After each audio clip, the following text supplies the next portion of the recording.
So I was in the shower, I was cleaning my ass and making all shirts all sparkly, spanky clean. I'm not the funny one, I'm the pretty one. Cock shots. I just checked myself out. Candles, music, wine, and then lube up and get on top. The glory hole's like a big theater. I've imagined your family. Which means your pants had better come off. Mama needs playtime. I do that. We're not sluts. We just love love.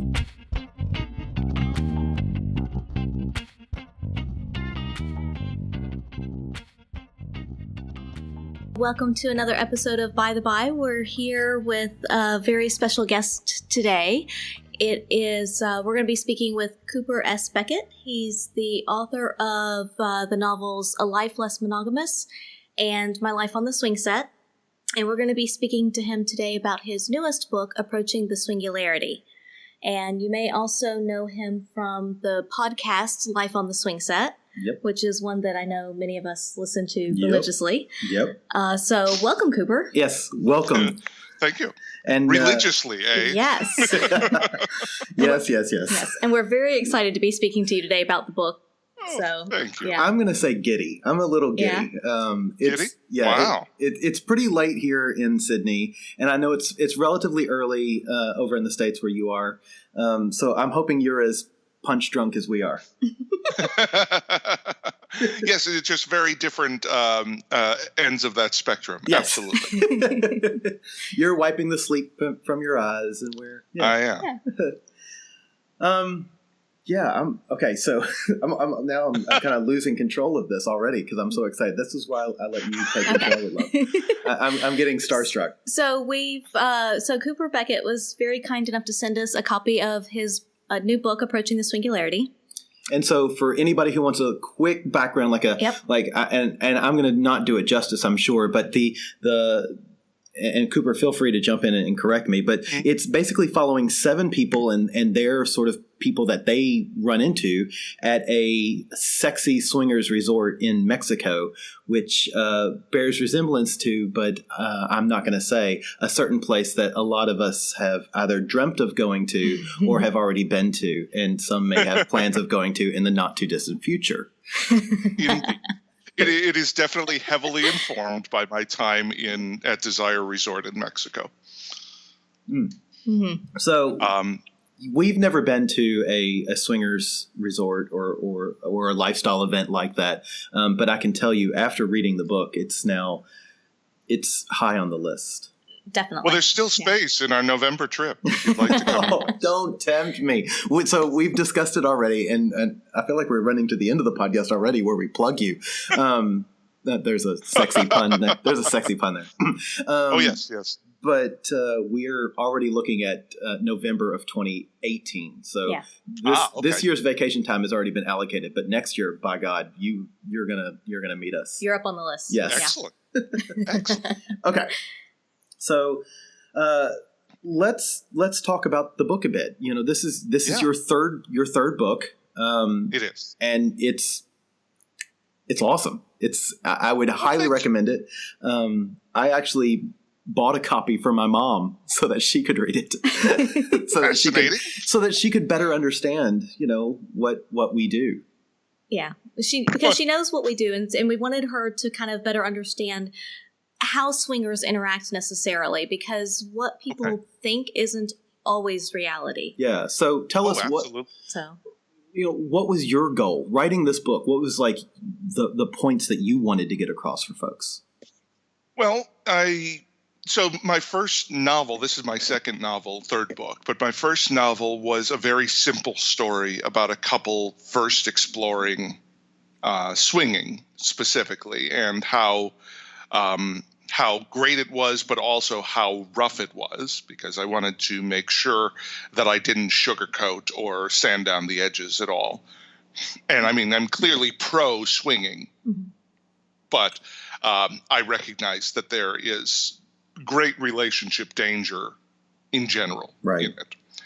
And while I was writing that one, I kept coming up with these other things I wanted to explore, like bisexuality, like trans sex, like all these little elements, and poly specifically.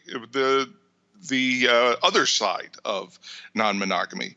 And I realized that all of those things would dramatically overwhelm my little simple story for the first book.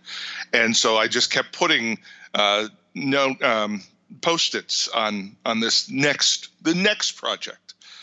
And when I started this one, I realized I wanted to expand my cast. And so I took it from 2 main characters to 7, which is way more ambitious than I probably should have been. That's the deep end. Yeah. And I hit upon the idea that while on these kinds of trips, everything is heightened. You know, your life, your relationship, most of the time when you go on vacation, you're not interacting with a lot of people in a high stakes way. But when you go to a swinger resort, because you're actively trying to have sex with other people and meet other people, unlike most vacations, you're dramatically turning up the volume on intensity. And I really liked how it exists in a space that's at once incredibly relaxing and incredibly stressful and incredibly sexy. And then I looked at it as, well, when you go to these places, often you're also focused on the world outside this resort.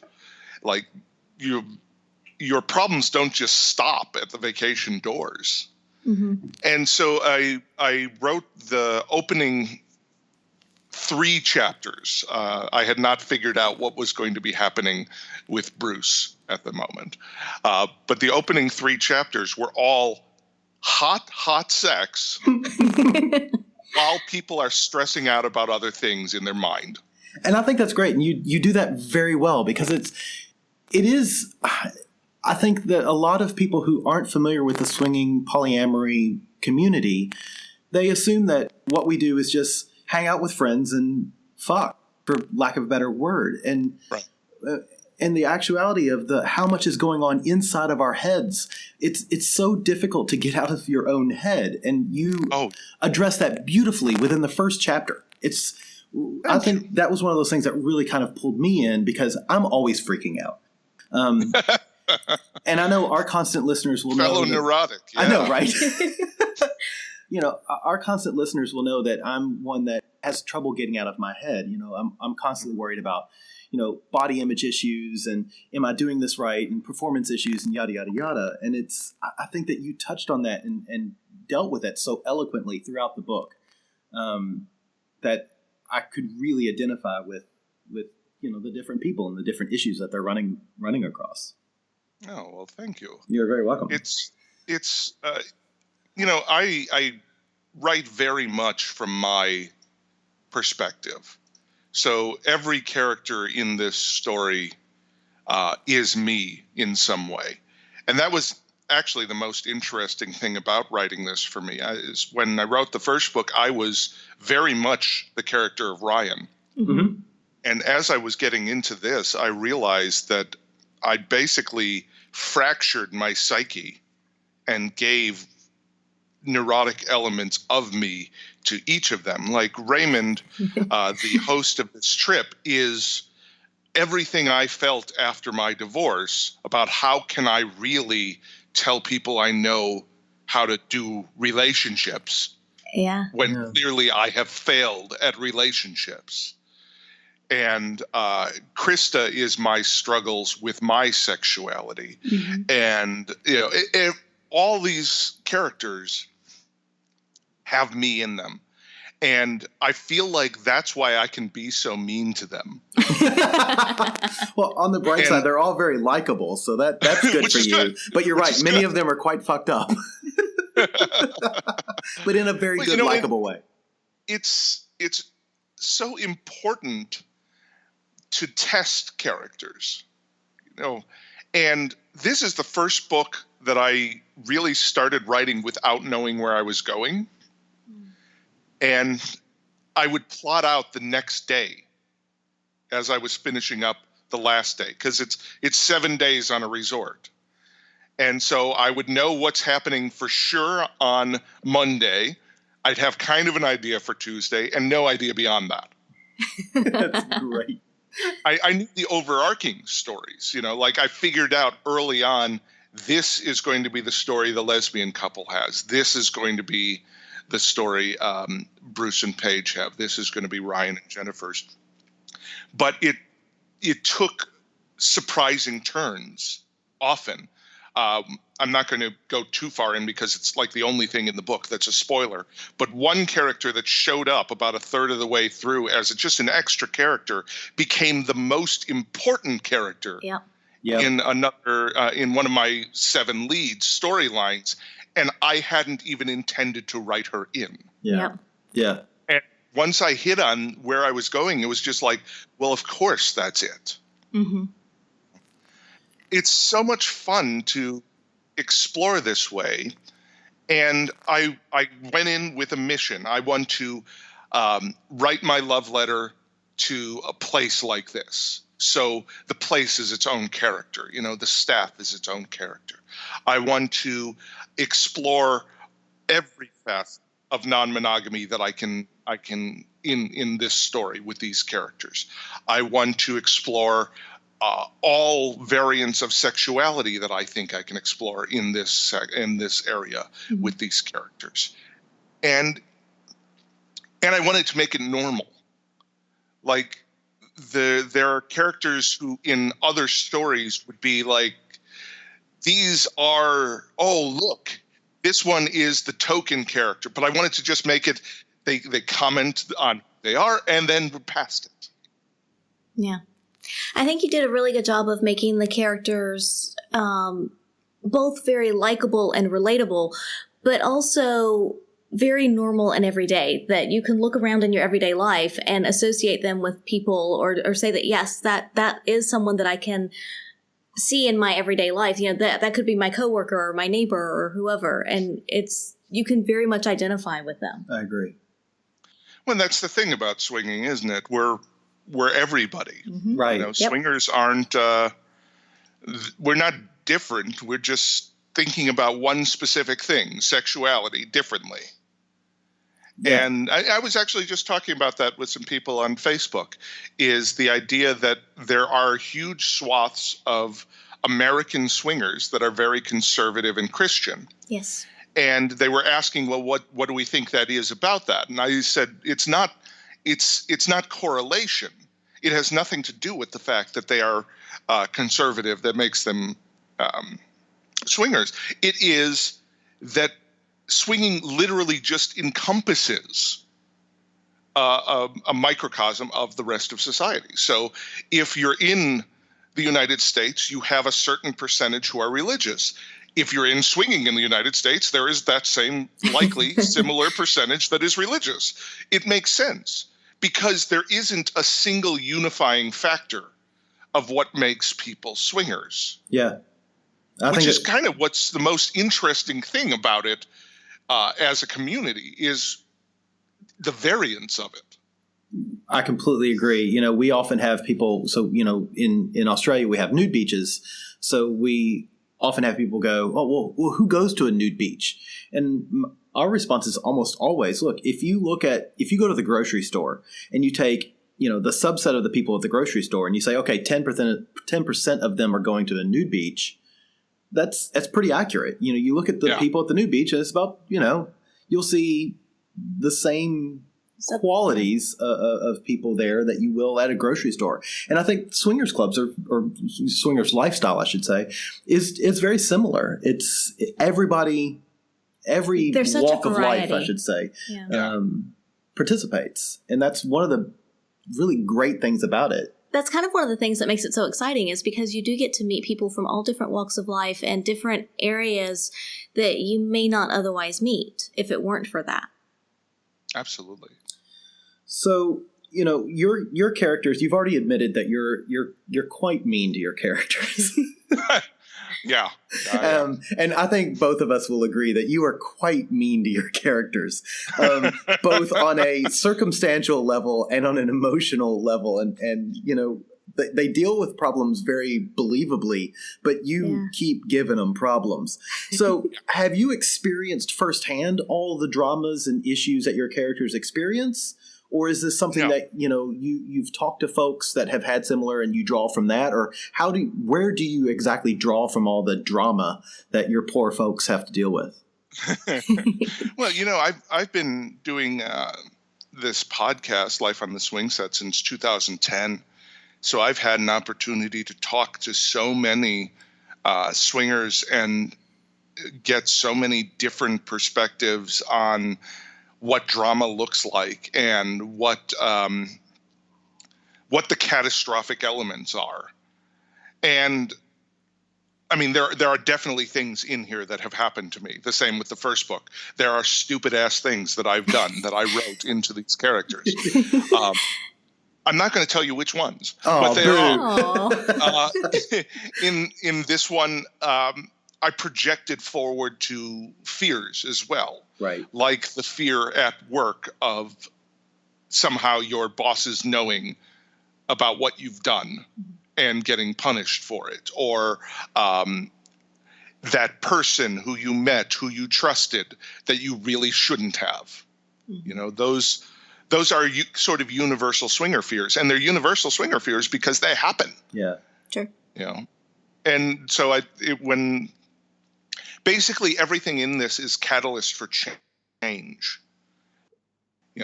I find the idea and the value of change so very important. And so every one of my characters is at that threshold of change. And it all depends on how they move from that threshold, because it is the best thing for a character to encounter is a point where they can no longer continue as they were. And so when you throw these things at them, when you are fired for pictures that are on a website, you can no longer continue the way you were. Right. You have to change. I think that's not true of just your characters, but people in general. I think that you illustrate that very well, is that, we often will get stuck in that status quo. And it's funny because even swingers do that. You get stuck in the status quo. It's, and it's that, where the magic happens is outside of your comfort zone. So try to push yourself outside of a comfort zone. And I think that's sort of one of the main themes that you have in your book, is that being pushed outside of your comfort zone to find that better place, whether it's a circumstantial thing like your boss finding out and finding pictures on the internet, or more of a personal journey that you're trying to find something deeper about yourself. Yeah, for sure. And it is the most important lesson I learned in non-monogamy, is to constantly be looking for growth and change, because that's how you become better. And to embrace it, don't be scared of it. Yeah. I mean, you can be scared because I'm scared of everything, but go with it. Say yes anyway. Yeah. Even if you are terrified. Man, give Australia a try. We have spiders the size of dinner plates. It's frightening as hell.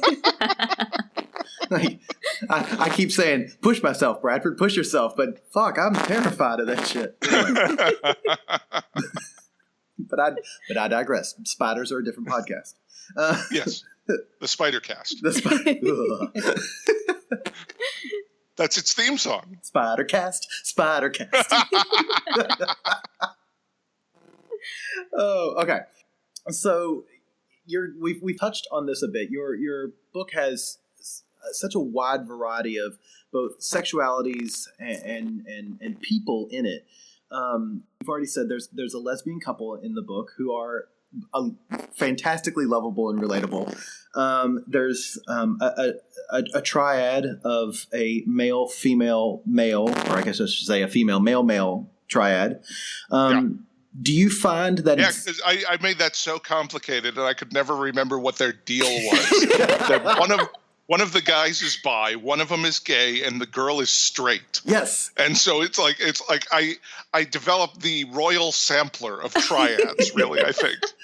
I will say, I really want a spin-off short story. That's my request. Of them? Of just that couple and how they got together. Because you're right, that's complicated. And how do they work? And I want to know more about them, and I constantly wanted to know more about them. But I'm adding that to my to-do list. Thank you. Put the top of the list. So do you find it easier writing from a lesbian character perspective, from a gay male or bisexual male perspective? Oh my God. Those were so hard. It's I'm very good at observing people and distilling them. And I don't mind tooting my own horn about that. But I'm also filled with crushing self-doubt. And it was something I had to get over in the first novel because I wrote it from a male's perspective and a female perspective. And I knew that maybe I could get to somewhere like 75% accuracy with the female perspective, but there's no way. And just the outcry when I had my female lead, Jennifer, waxing the day of a party, the outcry from my female readers, because I have a wonderful group of women who read the book as I write it. And so it was like, okay, no, I'll change it. No, absolutely. This is good. And so for this one, it was very important to me that I have readers who are representative of the groups I'm writing, because I don't want to just have token characters who are there because a cis white guy decided to put them there. I wanted to have real, well-rounded characters for each of these archetypes that felt real to the people who live that life. And so it was extremely important to me that I have readers who are trans, who are gay, who are willing to tell me when I'm wrong. And, are willing to tell me when I've just misunderstood the mechanics too. Because like, the cis white male it's like, okay, and then the lesbian scissored. It's like, well, I mean, it happens occasionally, but not generally. So it's just the man version of assuming what we do. So I don't believe now I'm questioning myself, but I don't believe the lesbian scissor in the entire book. I don't remember it. I don't recall ever reading that. No. It's there funny. is a lot of fisting, which is common. Yes. But it is. I totally appreciate that because if writing the like say a scissoring passage would. I can see how people would look at it and go, well, that's just you watched porn, and so you assume that porn is real, and there you go. That's not real.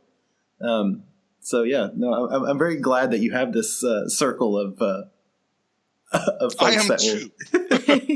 because reading never once while reading the book, and I will say going into this book, I expected, and I probably shouldn't admit this, but I have not read your first two books.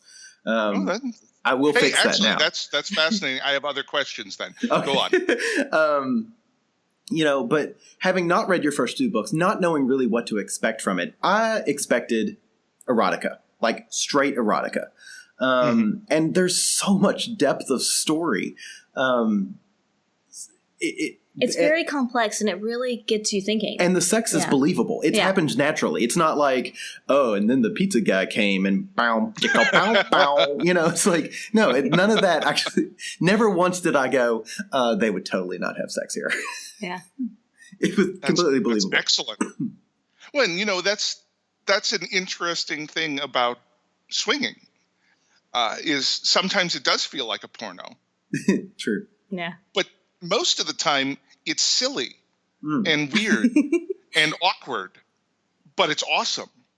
And really, if I can capture the glorious awkwardness of sex in general, but specifically walking up to people at resorts that you don't know saying, I think you're hot, I'd love to fuck you, what do you think about that? I mean, it's the most bizarre thing in the world. And that's really what I so desperately want to capture. Yeah. Because it's not what people expect, Yeah, it's a different world, isn't it? I mean, it's a good thing. And I agree. Being able to laugh at it, being able to sort of let complex emotions distill down to, something that's not terribly serious, I think is a very good thing. Good advice for people. So I'm curious, since you hadn't read the other books. Sure, yeah. How is it going into what is essentially a sequel without having read the original? I don't think you needed the original. No, I don't think you had to have it. I think it was very much can be a standalone book. If you have the backstory of the original, then that's great. That's bonus. But I don't think it is necessary to understand and to get into at all what's going on. Well, and That's I will say exactly what I intended. It's clear that it's clear to me that the four probably characters. I'm assuming the four characters in your previous book are Ryan and Jen or Jennifer, and then Bruce and Paige. Mm-hmm. Yeah, but there's enough backstory as to why they travel together to assume to know, but not so much that I think it would be daunting had you read it before. So I think I really wanted to design it so people could then, if they read this one first, then they could go back when they want more information. Mm-hmm. Yeah. And it makes me very happy to hear that I nailed that. Yeah, you did, because it doesn't feel spoilerish either. I'm interested enough to go back and read it now, because I want to know where those characters came from. So that's kind of I'm stoked to find that out. Awesome. Yeah. Awesome. So, and admittedly, I'm running through my notes here almost in order, which is probably a mistake, but it's basically in the order that I wrote them reading the book. Mm-hmm. And I know Angela's got her own notes as well. But I just, the next note that I have is, OMG, I'm afraid we are the podcasters. and then in all caps, gah. I was asked who the podcasters are, and I said they're all of us. We are all obnoxious when talking about our podcasts. It's true. I've been a podcaster for 7 years. I am obnoxious when I start talking about my podcast. And I took that to the nth degree and made him specifically the most obnoxious version of me. I think I'm him too, and I'm really now I'm overly conscious and nervous. Again, we touched on this before. We were out tonight at a dinner, and it was a dinner that could have been a really great networking thing for us. But I was so cognizant about wanting to oversell the podcast or oversell who we are. It's like. But yeah, I'm the one that always travels with 6 to 10 business cards in his wallet. Sure. To pass out and talk to people about spread the good news. That is sensible marketing. Don't overthink that. I'm a swinger evangelist. I'm a swingvangelist. Hashtag swingvangelist. Well, and I'm assuming you're the same way. When you're so passionate about something and something excites you and you want to talk about it, it's easy to get wrapped up in it and think that everybody should be as excited as you are. Without question. I will say I've been talking about this book I've been reading for quite a while now. Anybody who asked me, my barber asked me what I was reading, and I told him, and he was looking at me like I was like, seriously? I'm like, no, dude, totally. You got to give it a shot. Well, thank you. Anytime. Angela keeps pointing at my notes. Yeah, because there's the next thing on his list is actually something that we both had made note about. Yeah, and I actually used this tonight, this quote. Yeah. So I'm going to read it's a single sentence quote, but it's something that when I read it, I highlighted it immediately, and it really strikes me. And I'd kind of like you to expound upon it so that you can say where you learned this or where you came up with this. The quote is, "Jealousy means you don't want her to have it. Envy means you would like it as well." So jealousy means you don't want her to have it. Envy means you would like it as well. And that's something that I think is so, we as swingers and in the polyamory community often talk about jealousy and compersion, but rarely do I hear jealousy and envy. And I think that's so accurate. So can you expand upon where you came up with that one sentence in your book? Well, first, I recognize that it may not be the most accurate definitions of jealousy and envy. It doesn't have to. It's a character's thoughts. It's the most relatable. It is. It's relatable. Yeah. I felt like jealousy is a loaded term. It seriously loaded. And it's hard to get past that because when we feel jealous, we feel so guilty about it.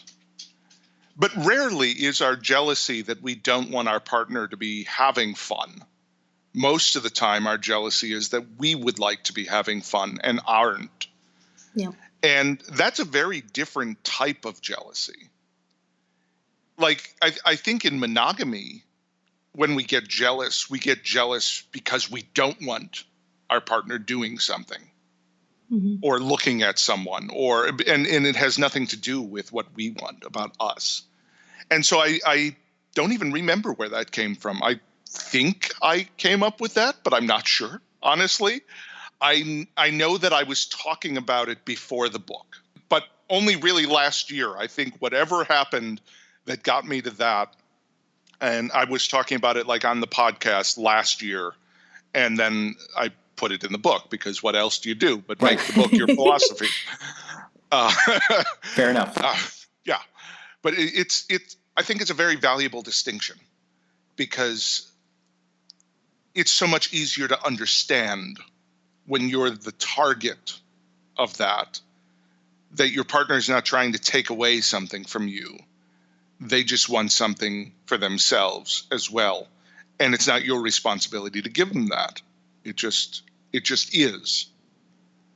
And I think it's a very healthy way to look at jealousy. Absolutely. Was that Bruce who said that? Yes. Yes. It is. To Ryan. He usually gets the good stuff, even though he's the fuck up in this book. Yeah, he's not the fuck up. He is a victim of circumstances.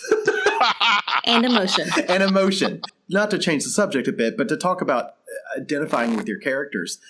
I'm not sure if there's a character that I identified with maybe 100%, but I think I identified with all of your characters, at least to the 70 to 80%. Oh, well, that's excellent. They're feeling things, and you're like, I have felt that, or I get that, or, in Bruce's situation, I completely understand what he's trying to do. He wants to be a hero, and I think all of us want to be a hero, or we should. When I certainly have the savior complex. Yeah. I'm very aware of it, and it is something that I have to actively work against because it causes problems. Yeah. Yeah. Okay, so again, to take the steering wheel and turn it in a different direction, yes. We would love for you to sort of give our listeners kind of a sexy taste of what they can expect from your book, if you are so prepared. So this is a chapter from midway through the book. It focuses on the host of the trip, Raymond Horn.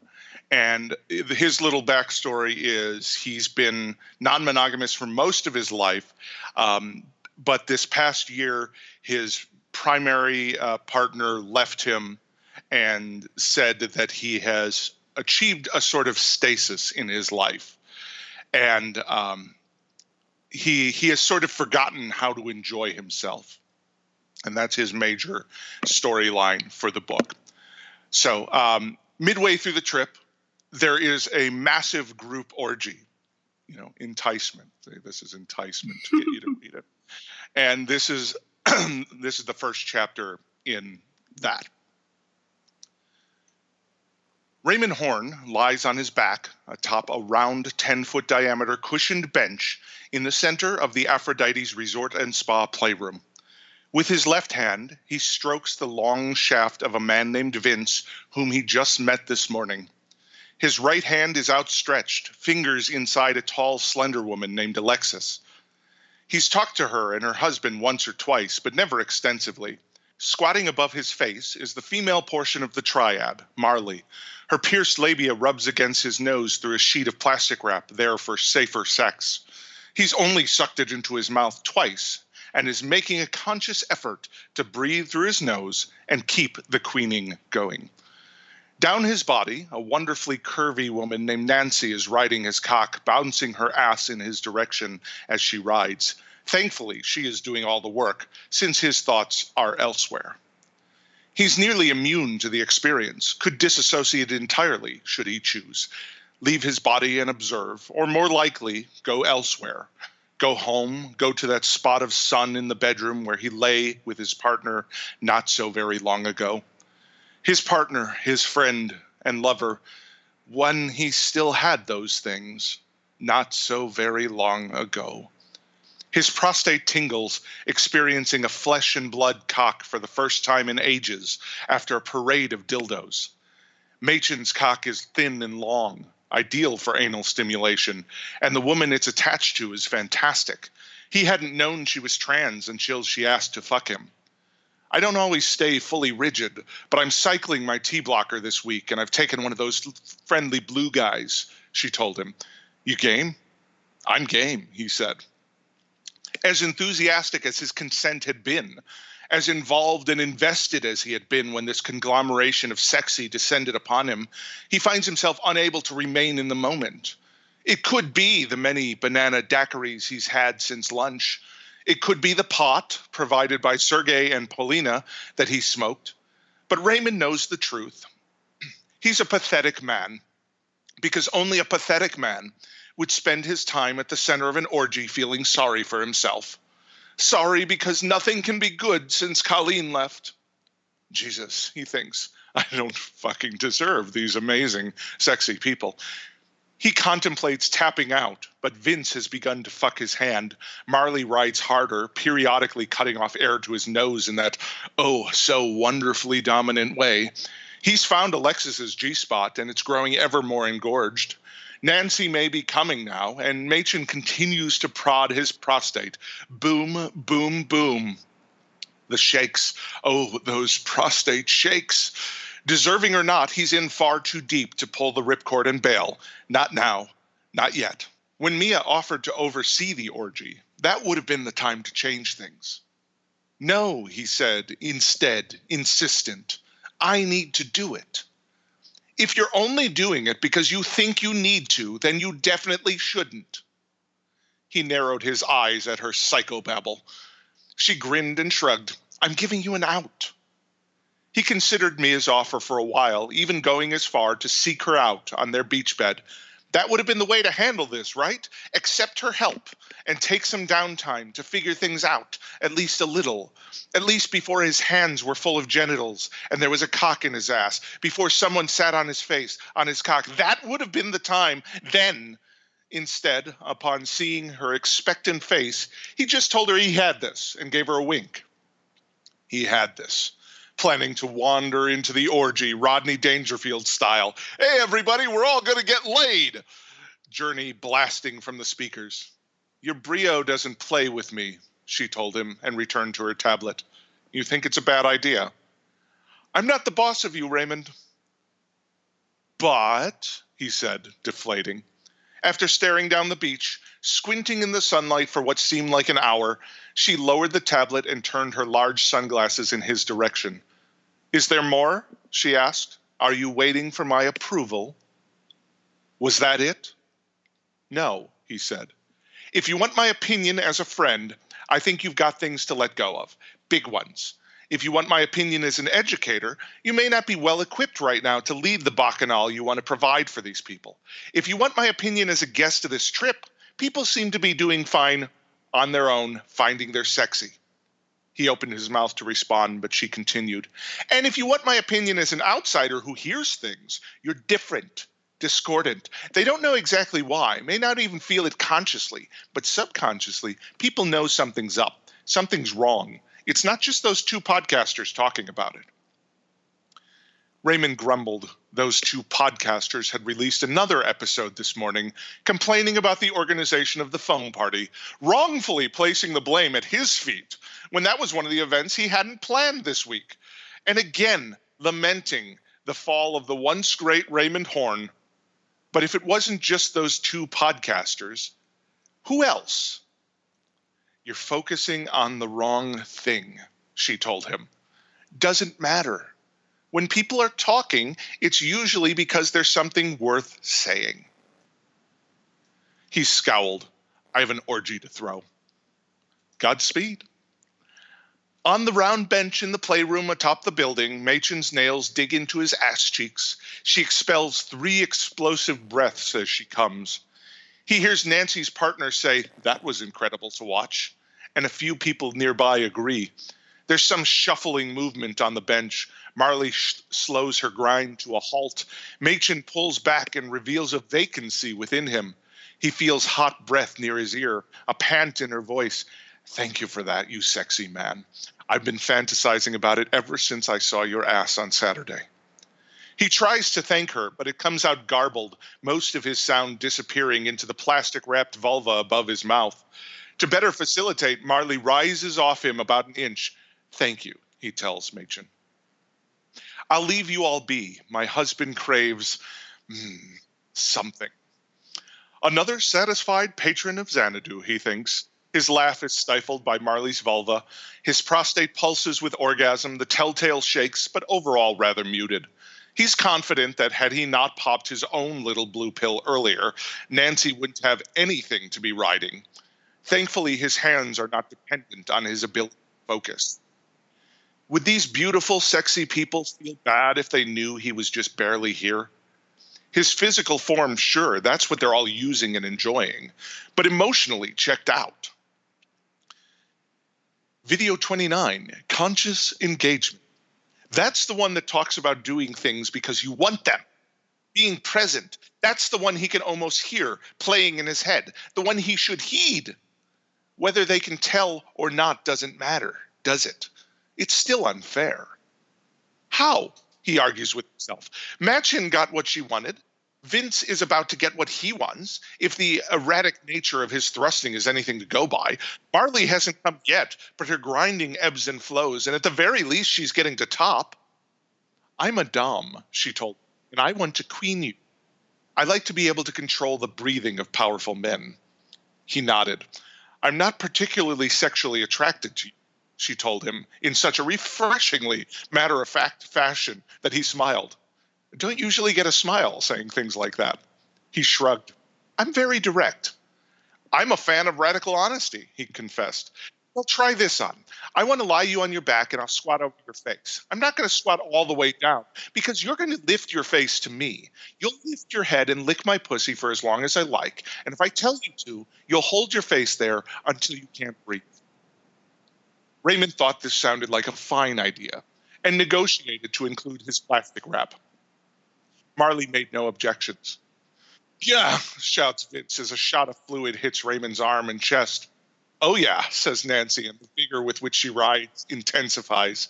He feels a hand dig into his hair and yank. "You're not going to come. Do you understand?" He leans his head back to give himself a moment and agrees. "Of course not, mistress." She doesn't know that he'll be unlikely to come whether she allows it or not, and he hopes she doesn't decide to bestow the ability on him at the end of this encounter. He won't. Has no week, has no month, in fact. Just one more thing he can't quite figure out how to do it. Nancy slows to a stop, exulting, fantastic, before accepting her husband's offer of help off. Raymond's cock flops from the warmth of her body into the chill of the room. A moment later, he feels a warm mouth surrounding his cock and assumes it's still her. He hears the voice of Alexis's husband, low and sensual. "I'd love to bring you over here for a spell, my darling." "Oh, yes," comes the reply, and his hand feels chilly at all at once, exposed to the air, soaking. A mouth slides along each finger. "Be continued," says, a question mark implied. He changes his 2-finger salute to a thumbs up. A painful groove has been worn on his lower lip by Marley's twin label piercings. That's all right, though. It's good to submissiveness, to not be in charge. He's aware at some point that his cock is no longer sucked, and he assumes that the reason is that it's gone flaccid. He knows from experience that firm understanding of penises or not, it still feels sort of shitty when one goes soft on you. Marley lifts herself off, and he sees her standing above him on the bench through hazy plastic wrap smeared with fluids. She reaches down and plucks the barrier off his face. "You did," without real praise in her voice. "You can do that again before the end of the day." He nods and thanks his mistress. Marley steps over his head and with a thump leaves the bench. The sounds of pleasure come from everywhere. If he took a moment to allow all this to wash over him, to appreciate not only what has just happened, but that he's conjured this tribute to Bacchus out of nothing, then maybe he'd be able to take some stock, see some value. After all, Xanadu may not be firing on all cylinders, but it's bringing people together. Maybe he'd be able to convince himself he is all right. He's a lesser human without Colleen in his life, but she hasn't always been with him, and he'd done okay once upon a time. One thing Raymond knows with absolute certainty is that he feels nothing as he lies here. He's gone from the center of a sicksum to the wet aftermath so perhaps anhedonia diagnosis, despite not having coming from someone qualified to diagnose such things, should be considered. Maybe the asshole judging other people's qualifications to make diagnoses take a hard look at himself, acknowledge his deep depression, and understand how he works within those parameters. Maybe Xanadu 10 should be the last one. If someone said this to you, how would you advise them? Himself. When things are darkest, he's always recognized that he is the absolute worst at doing what he ought to. I say, he whispers, I say don't make any major life decisions in the valley of depression. No one hears his voice amid cacophony of sexual exuberance. Raymond Horn lies on his back atop a round 10-foot diameter cushioned bench in the center of Aphrodite's resort and spa. He is alone. I forgot that one ended on such a bummer. Oh man, but that's such a, I mean, again, it's such a good point of this, of what's going on in your head when you're in the middle of something that, you know, people who aren't in the lifestyle might assume that you're focused on the people around you. And not always are we. We're focused on, first and foremost, ourselves and the issues that we're dealing with. And I have to say, though, either way, Sploosh. I was going to say I was still a little moist during that passage.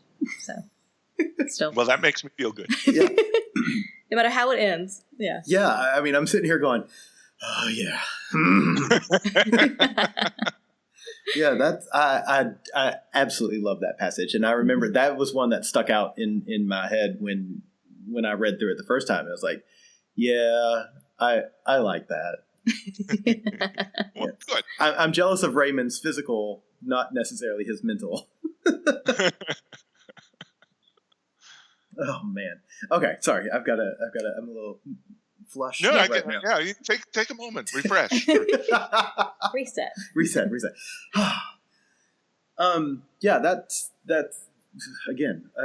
I like that. That's fun. Focus, Brad. Focus. So,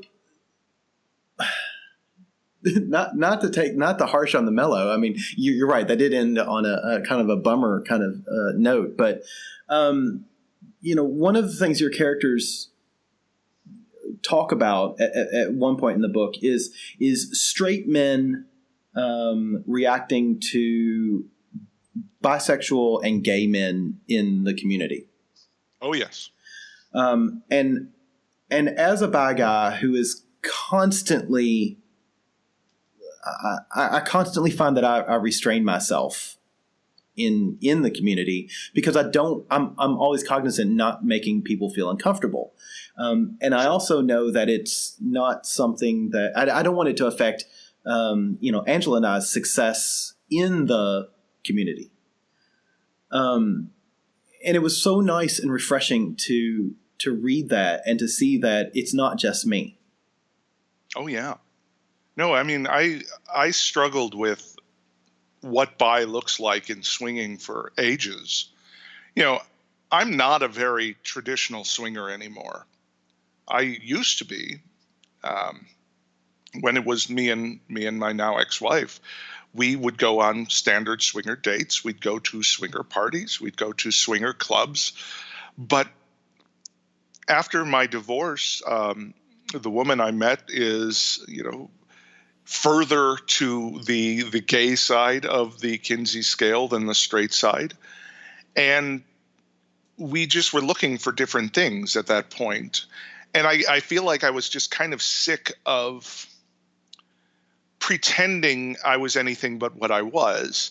And I was sick of being in groups where I couldn't say, man, you've got a nice cock, even without asking to touch it, without, the straight man it's attached to getting all offended and weird, because fuck you for being offended and weird when your cock's hanging out and someone compliments it. That's just shitty and stupid. And this is the activist side of me that, and I hear what you're saying, and I'm not dismissing it at all, but you shouldn't have to not make them feel uncomfortable by being you. You are the same type of swinger that you are with women. I'm assuming who asks for consent before touches. Of course, So if a man does not want to be touched, you will ask him first, and he can say no. But if he's going to get offended by the ask, that's shitty, that's discriminatory, and he should not be allowed to do that. And I feel like, and the activist in me says that being the loudest, outest bi I can is how we change that. Because so many bi guys don't see that they can do it, because they don't see other bi guys, because bi guys are invisible except in those back rooms or those little dates, where they know the other person is bi. Yeah. But at parties, bi guys need to be visible. At Desire, there was guy sex happening last year. I mean, we took over the resort, so really no one could say shit about it. But there was, and it was amazing. And I really hope that visibility has value. And I've built a sort of hybrid community now. Like I don't trend to Chicago's swinger community. I'm in Chicago's queer community, and I have parties with the queer community. Tonight, in fact, we have a play party where the percentage of guys who are bi, I think, is like 80%. Wow, that's amazing. And I don't know how that specifically happened. I don't know if it's that I just know a lot of bi guys, or if there are just a lot of bi guys in general, or that my being openly bi made it okay for them to explore. I know there are at least 2 guys who weren't bi when I first started hanging out with them, who are now sliding down the Kinsey scale. It's, in hearing that, I'm so excited to hear things when you say things like that, because admittedly, we started this podcast because when I was going through what I like to lovingly refer to as my mental breakdown a few years back, I was searching out people I was looking for bi men who I could prove to myself that I was, air quotes, normal, whatever the hell that is. But at the time, it was really important to me. And so now we started doing this podcast and have had such a positive response from specifically the bi male community. And to get folks like you on the podcast is such it's a triumph to say, look, we're real, we're valid, and it doesn't fucking matter. So, I will say in our local club, Our Secret Spot that we go to quite often, everybody knows I'm bi. There's no question. I am, like you said, I'm out and proud, and I'm still, once the play starts, the couples know I'm bi, always. Mm-hmm. Once play starts, I tend to be a little more reserved and wait for them to, rather than ask permission, I wait for them to give permission, which I'm still working on that. It's that, because again, I don't want somebody to feel uncomfortable, and I know saying no can make people uncomfortable. But at the same time, they know you're bi, so if they want something, hopefully they would feel freer to ask, which is also not always the case. But again, touching on something you just said, I think I've been at least 10 guys firsts. So I'm starting to think I should rent myself out. Yeah. You need a Yelp score. I do. Ooh. The bi thing is so weird because, I mean, it really touches on, we talked about the more conservative aspects of swinging earlier, and it touches on a lot of the traditional aspects of sex, because why is it okay for women to be bi? Because guys think it's hot. Yeah. And obviously it's okay for women to be bi because women can be bi, but that's why no one blinks an eye, is because guys think it's hot. That's why women being bi in movies and on television happened, because guys think it's hot. And it makes me nauseous to realize that. But at the same time, that little thing was like permission granted. So for every woman who's doing it specifically for the guys, there's another woman or 5 other women who are doing it because they actually want to explore with women. Right. And that's amazing, So this icky thing gave rise to acceptance of the fluidity of female sexuality. And I will say that for me, there's nothing hotter than watching Bradford with another guy. Like, to me, that is, I love to watch that. It is so hot. And recently we were at a swingers club and we were talking to a couple and they were asking about how we like to play. And I mentioned that we like the puppy pile where everybody's just kind of in there and, whatever's in front of you or you play with whatever and whoever's there. And the lady was very interested. And the guy, when he found out that we were both bisexual and, particularly Bradford, he got very uncomfortable. And he was like, right. No, I'm 100% straight, blah, blah, blah, whatever. And it's like, well, I'm not saying we have to play with you like that. They were very much, we're soft swap only. But she was interested. She was like, no, I think that's kind of hot to see 2 guys together. But he shut it down pretty quick. Yeah. There are a lot of women that do really like that as well. It's just, they're just not, I don't think they feel free enough to say that and to, do anything about it. Well, I think the big thing I realized about the profiles on swinger dating sites that specifically are anti-bi. Yep. What I realized about them is the way they talk is that I don't want him touching me. So it's that consent thing we talked about, and so what does that mean then? And unfortunately, I feel like we live in a world where a lot of men think that if they ask a woman to have sex with them and she says no, all they have to do is keep asking in different ways, needle her a little bit, and eventually she'll say yes. It's true. And that is what movies tell us. That is what TV tells us. Books tell us that. And it's incredibly misguided, but it's what we know. So if that is what guys think a no can turn into, the most terrifying thing in the world to a guy who is not secure would be the idea that a man could come up to him, ask him to have sex, and then sort of bully him into actually doing it. Yeah, which is exactly, you touch on that specifically in the book, and I think you're spot on.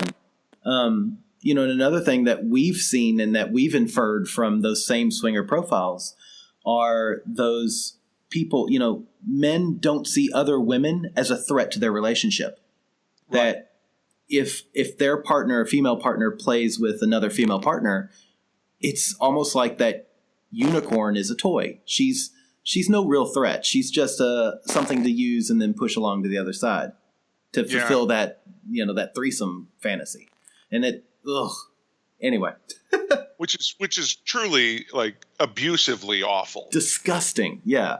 But unfortunately, that's what tends to float to the top when people look at swinging. That's the key parties and the sexual objectivism. But that's another podcast, which we will totally have you on. Hey, I would love to.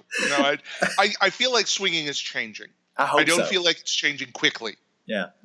but I feel like it's changing. And I feel like acceptance of bi and pansexual men, acceptance of trans people, acceptance of gay people into the swinging community, and all these groups are not well represented or by and large welcomed into this community. I think it's growing. But the only way to continually make it grow is sort of to establish your own community outposts where this is acceptable, because then all those people will go home to their friends and it's acceptable. We have to force that change, because because people by and large don't want to change. They want their comfortable lifestyle, their comfortable, extravagant, sexy lifestyle. But there's so much more available to them, right. And they don't have to do it. Nobody has to be bi. Nobody has to be, and women don't have to be bi either. Nope. And that's another weird issue in the swing community. But exploration has so much value. And the number one thing I try to get across to people is that, if you're at all curious as a man about what it might be like to be with another man, and you suck a cock tonight, tomorrow you are exactly the same person you were today. And you get to decide if you liked it, if you want to do it again, or if you want that to just be a one-off experience where you learn something new about yourself. And that something new can be, I didn't enjoy that, so I'm not going to do it again. Well said. Yeah, I mean, it's completely valid. Both feelings are valid, and you're right. I think that most people think that if they do it once, they must like it. But we don't assume that with food. We don't assume that with drink. No. We don't even assume that with vacations. I can go somewhere and go, I never want to go here again. Yeah, and that's what we call Detroit. I'm sorry. I'm a bad person. Okay, to try to pull us off, to pull us back to the book, I've got a couple of hopefully quick questions. Okay. We'll try to do them sort of shotgun style, and then we'll see where we end up. So let's say we're Jen and Ryan, first timers to a resort, a sexual resort or a lifestyle resort or a takeover. What's your advice to us? Oh man! and also, without taking up the full podcast, because I'm sure that's a full podcast. I mean, my best advice is to go with someone. Okay. If you don't know any couples who are going, find a group that's going that you feel comfortable with. Don't just go alone. You'll likely make friends if you go alone, but this is an intense experience. Like, legitimately. Almost everybody I know who goes on this trip has a meltdown about 2/3 of the way through the week for various reasons. Overwhelmed, freaked out that they have to go home again. It's like all the pressure in the world, but it's, again, one of the most amazing experiences I've ever had being at these resorts. So take a breath. Pre-forgive yourself and your partner because someone is doing something stupid on this trip, period. So pre-forgiveness is very important. It's the same as with starting swinging. Someone is going to do something stupid. True. Yeah. Hope it's not you. It is. Probably. It was me. So then use this moment. You're doing something extravagant and wild. You're going someplace that so few people in the world ever get to experience something like this. So recognize the value of that exploration in that moment. Say yes to things you might not say yes to otherwise. Push your boundaries, push your comfort zones. And when I say push your boundaries, I don't mean push beyond the rules you've established with your partner. I don't mean do things that make you uncomfortable. I mean, if you're like when I was first asked to be a sub for someone, I was in San Francisco at a club on my first conference for sexuality, and a woman said, "I want to hang you on the St. Andrew's cross and beat you." And I'd never done dom sub stuff. I'd never been flogged. I'd never even been to this kind of club before. And so my default was, yeah, that sounds interesting. Sure, sometime. And she emphasized, no, like right now, I'd like to do that. And so my default would be to say, no, thank you. But I said yes, and it was a wonderful experience. And there's so much room to say yes to things that are not going to damage you emotionally, physically. I mean, damage you physically beyond the level you can acceptably be damaged. Right. And you may have been curious at some point.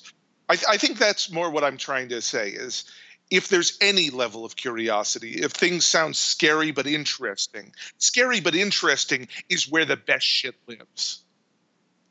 And you should absolutely push yourself to explore scary but interesting. And remember, if you do something and you don't like it, it's okay. It is always okay. And talk to your partner a lot. And don't have sex on the beach because sand. Yeah, we've been there. It's never as much fun as you think it will be. It's always better in your imagination. Your imagination is always better or worse. It's So then, conversely, what advice would you give to someone like Raymond, who is both the host and someone who's been there for 10 years? He's back and again and again and again. You know, at some point, does it become stale and mundane? It can. I've been doing this. This is going to be our 6th trip, my 7th trip, but our 6th hosted trip, and it's easy to get lost in routine, as wild as the routine is. And what I've been trying to do is rearrange my routine so I'm not working as much, because it is a working vacation for me. And then take that time, make time to do the things you want to do, and recognize no one will judge you for not being host at all times. Because that was really hard for me, is I felt like I should always be available. And I felt like if I said no to interactions, I was somehow being disingenuous and not encouraging. And my responsibility as a host and facilitator should include saying yes to things I didn't want to do, which is, a caustic way of thinking. So recognizing that I should do what I would like to do on this trip, because it is also a vacation. Man, I wish you could see the eyes I'm getting right now. I am getting those "see, I told you so" eyes, and so thanks a lot, Cooper. Sometimes the things we need to hear are the hard things. So for anybody who everybody knows, but you may not know, we do pendulum parties down here, and we're coming up on our 2nd one. That is, we take over one of the local swingers club, our secret spot, and people invite people to come in, and it's a chance for anybody to explore their heteroflexible, homoflexible, bisexual, bicurious, yada yada yada side. And the last one we did, I had so much trouble relaxing. Mm-hmm. But it's a time that, because normally at the swingers club, like we've touched on, girl on girl play is acceptable, but not necessarily guy on guy. And on this night, it is very much acceptable. And we even put up a glory hole in one of the rooms, and it's just a good night where everyone can explore. However, Bradford does not relax well until, I think the last one, it was about an hour before everything shut down. It was 2 a.m. I was starting to relax. Yeah. Yeah, I know how that is. I think getting out of your head like that is definitely something you need to. I'll try to take your advice to heart, is what I'm saying. Well, here's the big thing. People can organize themselves. What you are doing is you are providing a space. And that space is what is desperately needed. Once in that space, you should be available, but you shouldn't be waiting for people to come to you with concerns or issues. It's because you having fun as host allows for them to have fun. That's great advice. Seeing you doing things allows for them to try things. I have found almost universally that is the case at play parties, at Desire. Yeah, almost universally. I think that's great advice, and I'm going to do my best to embrace that. Anyone who's listening, this is going to come out. This probably come out this Wednesday. This coming Friday is our next our next pendulum party, and nice. we need to get you down here so that you can come to our next pendulum party. Yeah. So back to my list of questions. Okay, this is a very serious question. Okay, yes. And it's something Angela and I both talked about this, and we're really curious.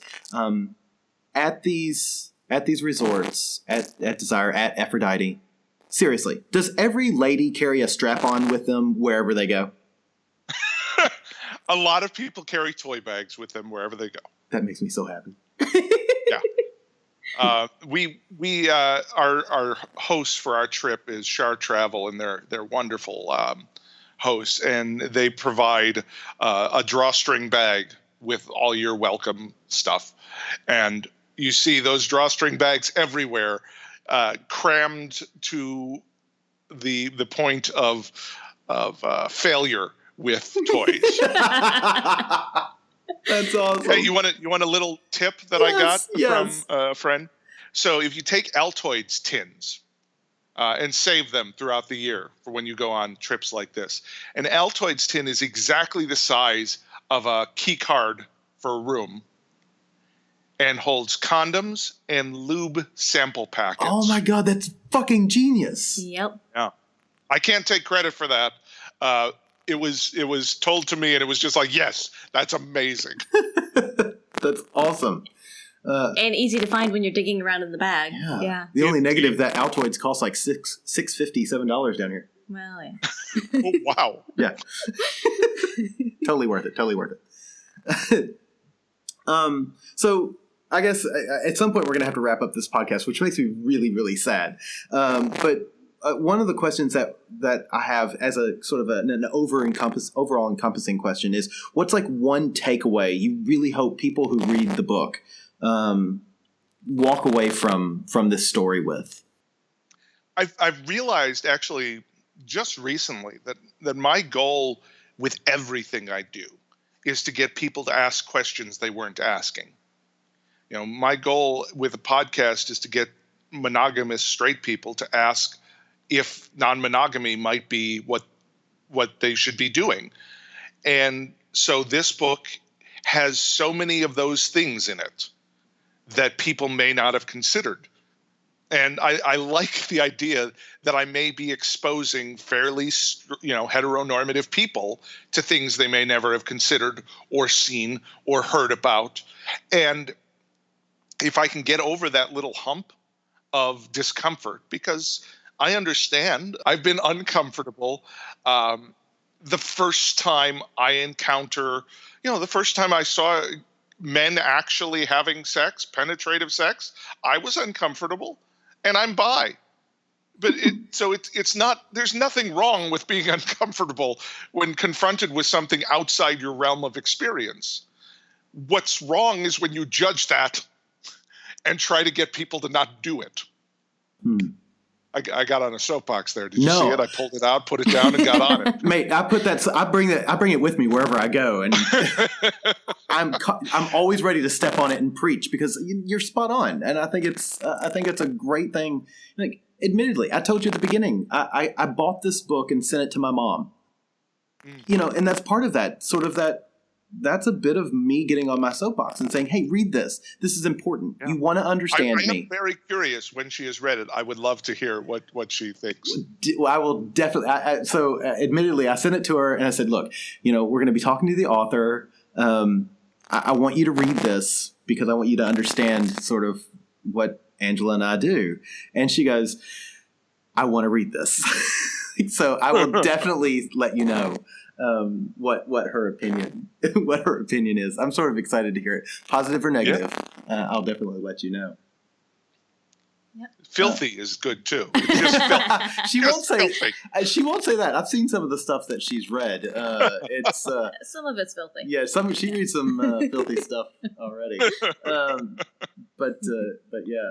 Do you have any questions for us? Since, like I said, we've not read your previous books, but well, the big questions I ask about the book is what was your favorite sex scene,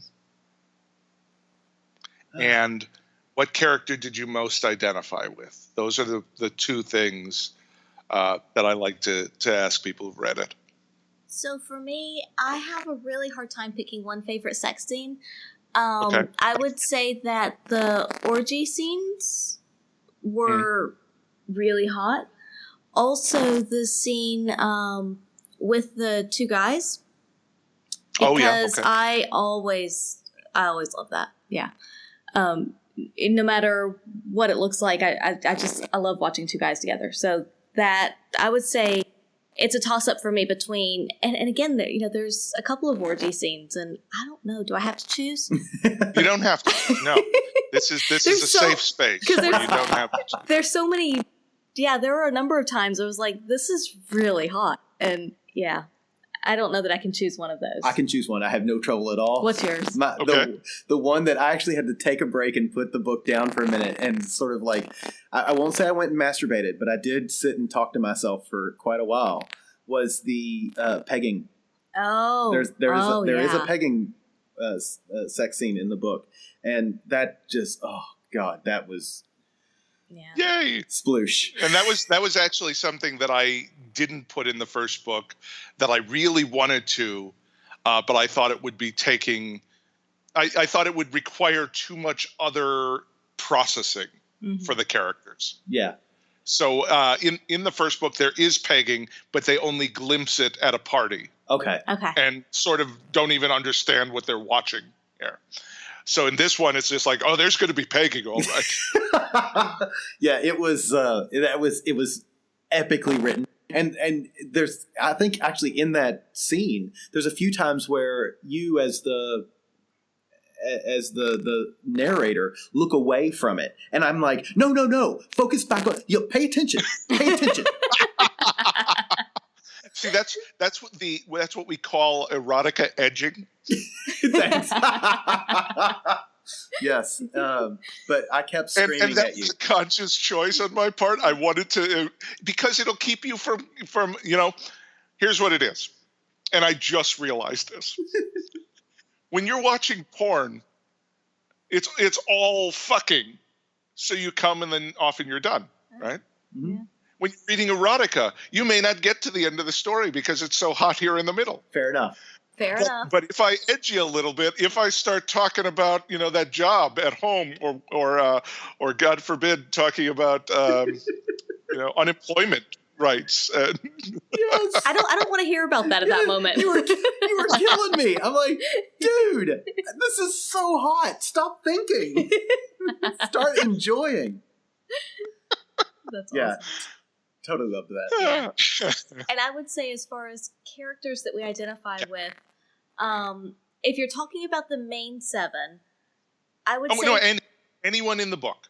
Okay, so for me, I would say that I identify more with Lydia.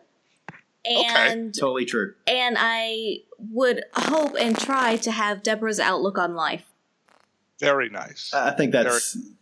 And those two characters, those are two examples of the story telling me what's going on, because they were not in any of my outlines. And I wrote their first scenes. Deborah is an older woman who's been coming on all the trips, and she has a caustic Midwesterner style of speaking, and she just challenges Raymond at every turn, which I really loved. And in that first scene, it's like, okay, well, I mean, she has to be in the rest of the book. This can't be it. And the same thing with Lydia. When I started writing her, she's sort of a conglomeration of like 4 different women I know in personality and style. And it's just like, okay, yeah, clearly my unconscious mind wants to do more with this character. And it's funny though, like, Deborah, you said caustic. she does challenge Raymond, but in such a positive way, and I think that it is very much she's sort of a Master Yoda, if I may. No, I can go with that. Sure. She's difficult, but at the same time, her goal is to make things better and easier and positive. And so I agree with Angela. That's someone who I aspire to have that sort of attitude, both within and without the community. I would say I agree with that. But the character that man, it's tough.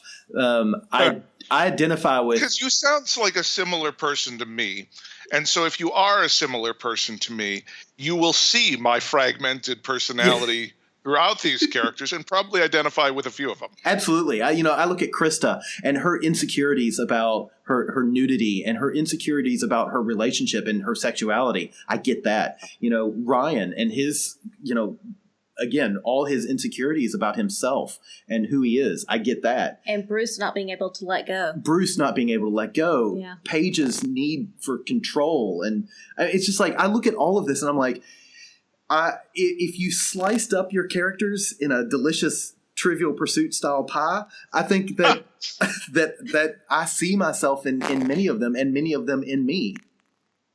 Oh, well, that's wonderful. Sorry. No, that's truly, that makes me feel really good. Good. Thank you. Good. No, thank you. It was a delight to read. Admittedly, I'm going to be honest and say I put it off until right before our first attempt at interviewing you.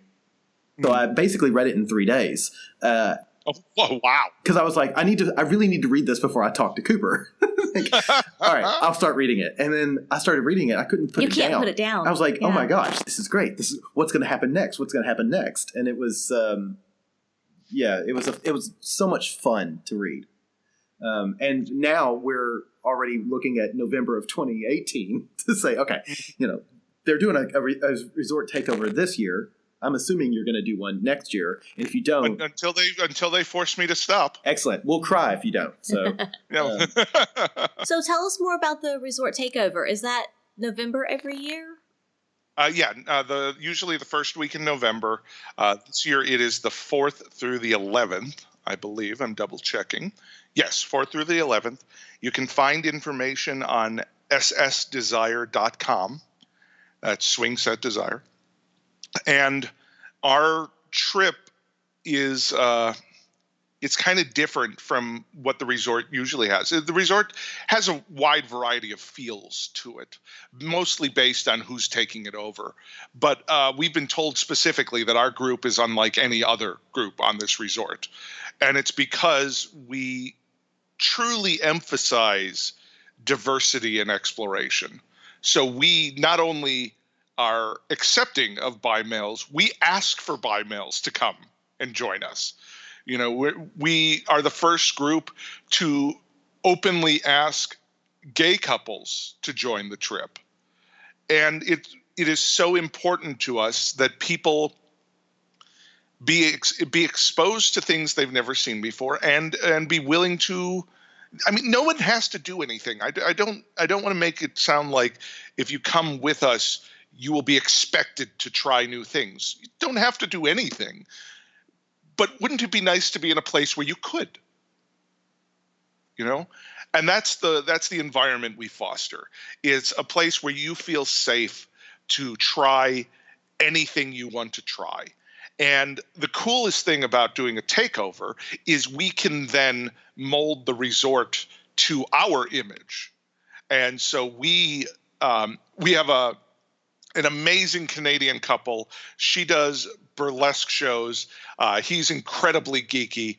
And the two of them run our theme nights. And so our themes are last year, we do heroes and villains. We do space cowboys. We do it's nothing like traditional swinger theme nights. Well, I want to say I did read, because of course I got all excited and started researching, and even knowing we can't come this November, I was like, I wonder what their themes are this November, and you'll have to help me out with this one. But it's basically like druids and elves. Oh yeah, that's our Dungeons and Dragons. Yeah, I was gonna say it's like sexy Dungeons and Dragons, yeah. And I was like, seriously, that's what I want from a swingercation. Like, oh. Well, and that stems from the first time I was there, in the first day at the hot tub, because there's hot tub happy hour. It's, around 4:00 in the evening when you've had your afternoon sex before your dinner, you go up to the hot tub, and the hot tub is massive. Like, it's the size of a swimming pool. Wow. And so you just hang out. You stew in the hot tub for a few hours. But the first night there, we were talking about two things. Captain Jack Harkness being one of the hottest characters in media. And I don't know if you or your listeners know who Captain Jack Harkness is. He's from Torchwood and Doctor Who. Oh, He's yes. pansexual. Oh, okay? Yes. So he is the person that everybody wants to fuck. Gay, straight, doesn't matter. Doesn't matter. Even if you're not interested in men as a man, you look at that guy and say, okay, yeah, I see the appeal. And how tragic it was that they canceled Firefly, which are two things which are very twee. I get it, but to know that we could be in this place that made me feel overwhelmed and uncomfortable at first, because I have body image issues. I don't feel like I'm one of the beautiful people. And so going to a place where first impressions of sexiness can seem important, it made me very uncomfortable. But having these conversations, it was just like, well, okay, no, wait a minute. These are my people. And that was weird. But then recognizing that, then everything I did, when we started our own trip, it was like, okay, that's what I'm focusing on. I'm building a group of people that I want to be with. I don't ultimately care much about anything else, because it seems like this group of people that I want to be with is a group of people a lot of people want to be with, and it seems like an underserved community. I would agree 1,000,000%. And that's what I wanted, was to make a place where people like me can feel sexy, can feel like they have opportunities, and can be unafraid to say what they'd like. Yeah, so that sounds awesome. You really sold us. Yeah, and that's why we took over the resort too, because there was always this small chunk of people. At the beginning, it was much larger. Our first trip, we only had 30 of the 110 or so rooms taken. And so we were definitely the minority. And, when I got a blowjob on the side of the hot tub by a guy, that guy was immediately called a fag. Ugh. Oh. And it was awful, and it was unexpected. Yeah. And maybe it was unexpected because we were naive, but it was like, okay, how can I get rid of them? Because a lot of people would feel like maybe we don't belong here. But I always default to the people who don't belong there are the ones that are discriminating, and we need to take it from them. And so when we were taking over more and more rooms, the year after we had 50 rooms. The year after that, we had 80 rooms. And then we went all the way up to, like when we had 80 rooms, those last 40, I could tell that those people were sort of pushing back as hard as they could because they knew they were the minority. Yeah. And a lot of hateful people are not used to being the minority. And so, hold on. Hateful people that's me editorializing. Of course, but I know what you mean. It's we're from the South, so it's the people who, and I often quote Beauty and the Beast. I know, bear with me. I'm fascinated. There's a line at the end of the musical Beauty and the Beast where the crowd sings, "We don't like what we don't understand. In fact, it scares us." Yeah. That's what you call the subtext rapidly becoming text. Yeah, exactly. And you look at that and you're like, okay, I appreciate that it frightens you and you don't understand it, but that doesn't mean that it's bad. Just because you don't like something or just because you don't understand something doesn't make it a bad thing. Right. Right. So I know where you're coming from, at least. Yeah, and we've had issues. Our community is not utopia. We've had issues within our community. This past year, we had an asshole storming around the resort on election night, which was on our trip, cheering every Trump victory and sort of loudly laughing in the faces of the people, literally crying at the bar. And that was one of those wild moments for me, because I was having a nervous breakdown. Right. Totally honest. That was the worst, one of the worst nights of my life right there. But politics aside, that was a weird moment for me as a host. Yeah. Yeah. Because I looked at this and it's like, okay, well, you can't just protect the minority, because that's the minority right now. On this trip, the minority is the ones who are supporting Trump. So I can't go with my usual protect the minority. I need to protect the people who feel victimized.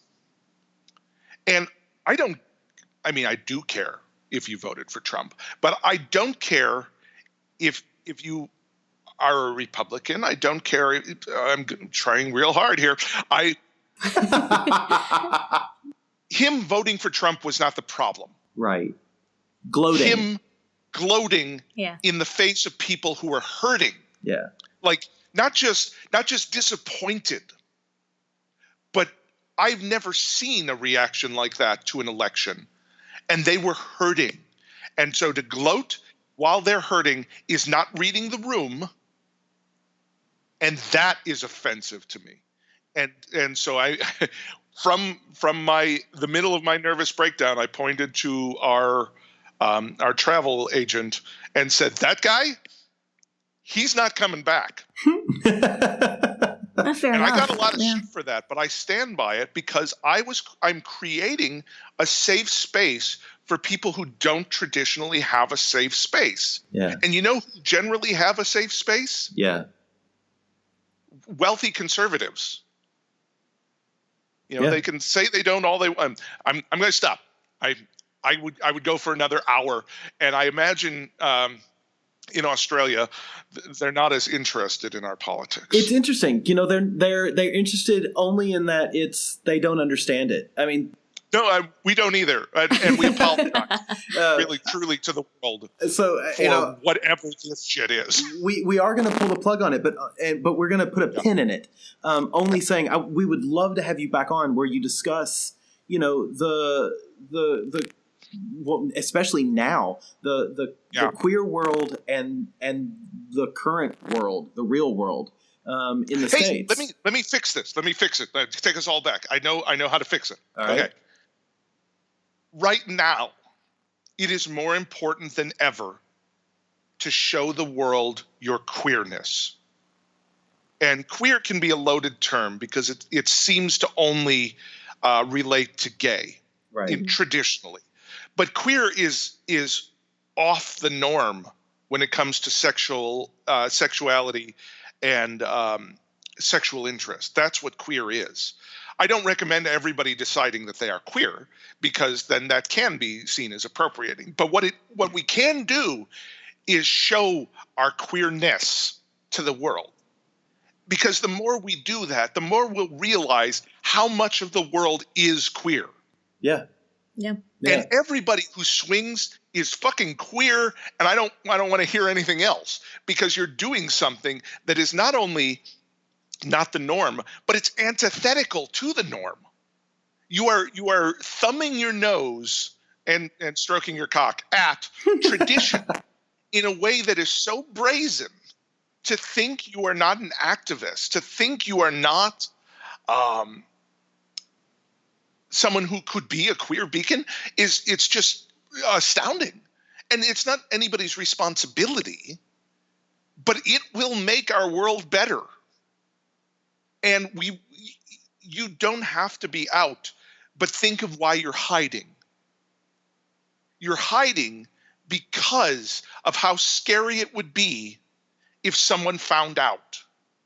So being out as you can, telling anybody who you think can hear it, that makes it less scary in the future. So right now, non-monogamy is seeing a renaissance because of young people predominantly. And it's happening everywhere. Like the New York Times Magazine had a big story about non-monogamy this week. And that's huge, So the more we are out in little increments, the more we share things like podcasts, I'm not just tooting our horns, but that's how I found alternative sexuality, because I didn't know it was a thing before. And that's how everybody finds it, is when they didn't know it was a thing because we don't talk about it in the world. And then suddenly here it is a thing. And then they ask the question, the most important question in the world, do I want to be monogamous? And that is a question that is taken away from almost everybody because they don't know there's an option. Yep. Totally true. Yeah. It's and very well said. Yeah, it's we are revolutionaries. And that's not overblown thought. I agree. Sexuality is the most important frontier because so many of the problems in our world come down to a condemnation of sexuality. I am often quoted as saying we're part of a third sexual revolution. Looking at the first sexual revolution of women can, free themselves and enjoy sex. The second revolution of, homosexuality or bisexuality is real and accepted. And then this third one is us saying monogamy is not the default. It doesn't have to be the norm. It's fine to be monogamous. There's nothing wrong with that. But there's also nothing wrong with non-monogamy. If they want. Yeah. Exactly. There is a choice. You need to know there's an option out there. And that's so valuable. So people who want to come and find you, where can they find you? Well, I'm almost everywhere as Cooper S Beckett. So like Twitter, Facebook, Instagram. If you enjoyed the last few minutes of me ranting and being holier than thou, you can find that on Twitter all the time. Literally all the time. If you want to find my books, I'm an independent publisher, so I really appreciate it if you buy them through me. You can buy them at coopersbeckett.com as ebooks and audiobooks and paperbacks. If you want to buy them through Amazon, I'm fine with that too. I still get paid. But if you buy them through me, it's really beneficial. You can find my podcast, Life on the Swing Set, at lifeontheswingset.com. And our sexuality podcast network is swingset.fm, with a lot of varied sexual podcasts that there's a lot of range there. So you can come and check out a bunch of different things, including my goofy media podcasts about Twin Peaks and Hannibal. So that's me. I'm going to have to find the Twin Peaks one. It's coming back. I know, right? It's next week. The posters are everywhere in Australia. It's amazing. Really? That's awesome. I know, right? Yeah. Excellent. You can find us at By the By Podcast. We're also on Facebook, www.facebook/By the By Podcast. Email us at theatomsoflove@gmail.com. We have been so lucky, so happy to talk to you tonight, or for you this morning. It has been my pleasure. And we I think we need to schedule. And I don't get up early for just anyone. Oh, we don't stay up till 2 a.m. for just anyone either. Hey, dude, this is the latest I've been up and still got my pants on in a long time. Yeah, that's actually true. But we need to do this again, and I would love to talk to you about especially bisexuality, but queerness and politics and how we can, as rational humans, balance the two. Definitely. It's a tough one. It is a tough one. It needs to be talked about, and it needs to be talked about a lot. So we'll have you on again if you're ready before your next book. I'm always ready. I love it. Excellent. So thank you very much to Cooper S. Beckett. People, go out and buy his books. Read his books. They'll make you a better person. Buy the books for your family, for your mom, for your dad. Yeah, they'll love it. I promise. And you'll hear us talk to him more in the future. Yep. All right. Love y'all.